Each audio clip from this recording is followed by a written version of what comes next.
November 8th. Gratitude is an offering precious in the sight of God, and it is one that the poorest of us can make and be not poorer but richer for having made it. A.W. Tozer. The story is told in Luke 17 of 10 lepers. Now, on his way to Jerusalem, Jesus traveled along the border between Samaria and Galilee. As he was going into a village, 10 men who had leprosy met him. They stood at a distance and called out in a loud voice, "Jesus, Master, have pity on us." When he saw them, he said, "Go show yourselves to the priests." And as they went, they were cleansed. One of them, when he saw he was healed, came back praising God in a loud voice. He threw himself at Jesus' feet and thanked him, and he was a Samaritan. Jesus asked, "Were not all 10 cleansed? Where are the other 9? Has no one returned to give praise to God except this foreigner?" Then he said to him, "Rise and go, your faith has made you well." The one who came back was poor in every way. As someone with leprosy, he would have been a social outcast, most likely living in poverty as well.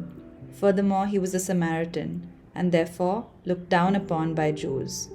He was healed at the same time as the other 9, and would have been just as eager as them to get on with his new life. But instead, he turned back in gratitude, praising and worshipping and thanking Jesus profusely. Jesus' response is significant. Were not all 10 cleansed? And your faith has made you well. All 10 had faith.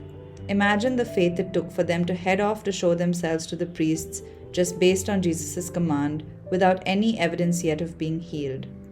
All 10 were cleansed, not just physically healed, but also as a result made ceremonially pure and able now to participate in public worship.